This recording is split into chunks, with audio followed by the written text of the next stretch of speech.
Bonjour à tous, c'est Tonton Jus et bienvenue sur l'hebdo numéro 12.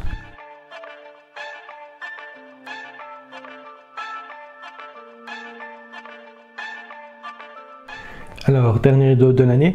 Donc ici, ce que je vais faire, c'est que je vais faire mon hebdo normal, je vais parler de lecture en cours, et puis on va passer quand même assez rapidement sur mes cadeaux de Noël, puisque j'ai quand même fait le plein cette année. Je pense que je suis à 12 ou 13 livres et reçus à Noël. Mais d'abord, on va parler donc des livres que j'ai lus. Alors, j'avais deux livres en cours. Il y avait le comic book Farscape. Celui-là, je l'ai terminé pendant le week-end. Globalement, j'ai assez bien aimé. Il m'a un peu déçu. C'est une relecture et j'avoue que je l'ai moins bien aimé que la première fois. Le scénario n'est pas top. Et en fait, le créateur de la série, il a écrit le scénario pour le comic book, mais en fait, de ses propres mots. Il y a un petit passage à la fin de l'édition collectée où il avoue lui-même qu'il n'avait pas assez d'expérience là-dedans et donc du coup il a voulu trop en faire et il ne s'est pas rendu compte du peu de choses qu'on peut raconter en un seul comic book mensuel, et donc du coup c'est vrai que vers la fin on sent bien que ça se précipite un peu, et aussi que parfois l'enchaînement entre deux cases parfois n'est pas hyper logique. Ça va, puisque parfois il doit raccourcir ce qu'il voulait raconter, donc du coup on a un enchaînement de deux cases qui est parfois difficile à comprendre malheureusement. Mais donc dans l'ensemble j'ai bien aimé, mais c'est vrai que ça m'a un peu déçu par rapport à la première fois que je l'avais lu. Alors, autre livre que j'ai en cours et que je vais devoir me dépêcher pour finir pour demain, parce que j'aimerais bien le finir officiellement cette année-ci. The Adventure of the Christmas Pudding d'Agatha Christie. Donc je l'ai déjà présenté, donc c'est un livre avec différentes histoires, petites histoires de Poirot, donc c'est pas vraiment des nouvelles, c'est quand même un peu plus long que des nouvelles. Mais donc ici j'en ai lu 2 sur les 6, les 4 ou 6, voilà, j'en ai lu 2 sur les 6. La première qui était l'aventure du Christmas Pudding, intéressante mais quand même qui met beaucoup de temps à se lancer. La deuxième est beaucoup plus intéressante, de Spanish Chest, puisqu'on est directement, le meurtre en lui-même a lieu directement, donc ça c'est un petit peu mieux dès le départ, mais par contre j'ai l'impression de l'avoir déjà lu, mais je ne sais pas dans quelles circonstances je l'ai lu, soit il a déjà été repris dans un autre livre, soit c'est quand je l'avais lu en français, j'avais commencé à lire en français il y a plus de 20 ans de ça, donc c'est toujours possible que ce soit une histoire que j'ai lue en français. Mais donc ici je suis à 118 pages sur 292, donc pas complètement au milieu du livre, mais presque au milieu du livre, donc j'espère quand même pouvoir bien avancer ce soir. Comme ça, il ne restera pas grand chose demain, puisque forcément, demain, je ne vais pas avoir le temps de lire en soirée, vu que ce sera le soir du réveillon. Alors, par rapport aux livres reçus à Noël, on va faire une petite transition vers 2 Agatha Christie, Parker Payne Investigate et Murder is Easy. Donc ça, c'est juste que c'était les 2 suivants dans les Agatha Christie qui me restent à lire et à acheter. Donc ce n'est pas des Miss Marple, c'est pas des Miss Poirot, des Hercule Poirot, c'est dans les livres un peu plus indépendants, et donc simplement ici je suis la liste qui est derrière pour les lire dans l'ordre, et donc ici il me reste quand même pas mal dans ces petits livres indépendants là. Je n'ai absolument aucune idée de ce qu'il y a exactement dans le livre, puisque je vais le plus aveuglement possible dans ces livres-là. Alors, sans transition, Patrick Rothfuss, The Narrow Between Desires. Donc forcément, c'est l'auteur de Name of the Wind, et donc de King Killer Coding Skulls. C'est une trilogie en principe, mais il n'y a que 2 tomes qui sont sortis. Ça fait très longtemps qu'on attend le 3e, et donc ici c'est un livre qui se passe dans le même univers, donc c'est de la fantasy, et donc c'est un peu en attendant le 3e tome, si il arrive à sortir un jour qu'on l'a. Alors ça fait un peu controverse, parce qu'apparemment c'est basé sur une nouvelle qu'il avait écrit déjà auparavant, et qu'il avait déjà publié à certaines personnes qui le supportaient via le Patreon ou autre comme ça. Ça va, donc c'est pas une histoire complètement nouvelle ici, c'est basé sur une nouvelle qu'il avait écrite auparavant. Mais personnellement, moi je l'ai jamais lu, donc ça me dérange pas. Et donc on a ici En plus de belles illustrations à l'intérieur du livre directement, ce qui est pas mal. Donc à voir, le seul truc qui me pose un peu question, c'est que donc c'est basé sur le personnage de Bast, qui est un personnage qu'on voit dans les 2 premiers livres de sa trilogie, donc Kingkiller Chronicles. Mon seul problème, c'est que je me souviens absolument pas de qui est Bast. Donc voilà, j'espère qu'il y aura quand même quelques rappels pour pouvoir me resituer un tout petit peu. Alors ensuite, toujours dans de la fantasy, Gianni Rods, The Curse of the Mistwraith, belle petite brique, 2000 pages. Alors ça, j'ai lu Gianni Rods, c'est vraiment, donc j'ai déjà lu de Gianni Rods, Daughter of the Empire, qui a la co-écrit avec Raymond E. Fist, que j'ai assez bien aimé. Donc je suis quand même assez impatient de le commencer. J'ai déjà lu les premiers chapitres sur tablette, sur liseuse, pardon, si vous avez une liseuse, vous faites toujours lire les premiers chapitres, un échantillon comme ça. Et j'ai vraiment très bien aimé ce que j'ai lu comme ça en échantillon, c'est pour ça que je l'avais cité comme cadeau possible. Le seul truc, c'est que le format du livre est quand même très petit. Ça va donc pour une belle brique comme ça, donc à voir si c'est confortable à lire. Malheureusement, les belles éditions hardcover sont quasi impossibles à trouver maintenant pour Gianni Rods.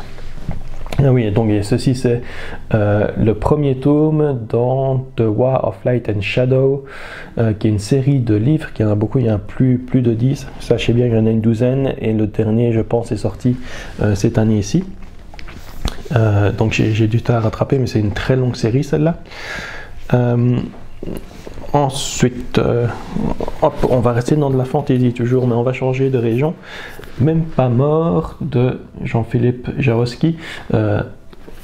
Une de mes bonnes résolutions pour 2025, c'est de lire plus de fantasy et de science-fiction d'auteurs français, puisque je lis essentiellement des auteurs anglais américains. Mais donc ici j'ai quand même envie de découvrir quelques auteurs français. Donc ici j'ai fait un peu pareil, j'ai lu différents échantillons sur ma liseuse, les différents auteurs, et finalement c'est quand même Jean-Philippe Jaroski ici qui m'a plu le plus. Donc j'ai quand même hâte de découvrir ceci, parce que je sais que c'est Les Rois du Monde, la série. Je sais que c'est une trilogie aussi où il y a pas mal de tomes. Enfin ici on dit que c'est une trilogie, mais il me semblait qu'il y avait plus de livres que ça, mais à voir. J'avoue que j'ai quand même assez hâte aussi de le commencer celui-là. Alors ensuite on repart dans de la science-fiction, pardon, avec ici Dune Heretics, c'est celui-là, et Chapter of Dune, qui sont donc volumes 5 et 6 dans la saga de Frank Herbert de Dune. C'est 2 derniers tomes qu'il me reste à lire pour lire les 6 livres originaux, puisque par après il y a son fils Brian, qui a continué à publier d'autres livres sur Dune, mais c'est 2-6, donc c'est 2 derniers pour vraiment avoir les 6 livres écrits par Frank Herbert lui-même. Donc c'est ce qui va me permettre de clôturer un peu ce chapitre-là de Dune. Globalement, les suites, personnellement je les aime bien. Je sais que beaucoup de monde est un peu déçu parce qu'on change un peu de registre par rapport au premier tome de Dune, mais personnellement je les aime bien. Et donc ouais, j'avoue qu'ici donc mon but c'est très clairement de les lire cette année-ci pour pouvoir clôturer le chapitre Dune cette année-ci. Dans le même genre, Christopher Ashes, Kingdoms of Death. Donc on est aussi ici dans de la science-fiction space opéra. Donc l'auteur lui dit lui-même qu'il s'est quand même inspiré de Dune, même si on s'en éloigne quand même assez fort à l'heure actuelle. C'est le livre numéro 4, si je ne m'abuse, dans la série. Je pense qu'au final il y en a 7. Le 7e il est en train de le finir, donc ce sera à mon avis pour 2026 le 7e. Mais bref, ma principale critique moi, de la série, c'est souvent que les livres sont trop longs, et qu'il y a trop de choses dedans, qu'il y a des problèmes de rythme dedans. Et la bonne nouvelle avec celui-ci, c'est que son éditeur l'a obligé à séparer son livre en 2. Donc le tome 4 et le tome 5 étaient à la base un seul livre, et son auteur en fait a obligé l'éditeur a obligé Christopher Rucker à les splitter en 2 parce qu'il y avait trop dedans. Et donc j'espère que ce travail éditorial fait que Ce que je n'aimais pas dans les premiers tomes, c'est-à-dire les problèmes de rythme et le fait qu'il y ait trop de choses dans les livres. J'espère que ça va s'arranger dans celui-ci, vu que l'éditeur lui-même a demandé de faire un livre plus petit. Et donc ici on voit bien le livre fait à peine 500 pages, alors que pour les autres on était quand même généralement plutôt autour des 800. C'est pour vous dire. Donc quand même assez hâte de découvrir celui-ci, parce que la saga Signature, c'est quand même une saga où je suis... Il y a du chaud et du froid, je suis toujours pas sûr de l'aimer ou pas. Alors, complètement différent de manga, Dragon Ball Z Super, tome 21 et 22. C'est ça, c'est les deux derniers tomes qui sont parus à l'heure actuelle, puisque malheureusement le créateur de Dragon Ball, Akira Toriyama, est mort en 2024. Alors, au point de vue graphique, il avait déjà passé la main à quelqu'un d'autre qui le guidait toujours. Et au point de vue du scénario, en fait, c'était toujours lui qui a écrit la plupart des scénarios pour Dragon Ball Super, mais ici la petite série qu'on suit ici avec Trunks et Goten, c'était en fait écrit par le nouveau, donc par Toyotaro. Donc c'était lui qui en fait a fait le scénario de ces derniers récits, alors que Toriyama était toujours vivant. Donc officiellement, pour l'instant, le manga est en hiatus.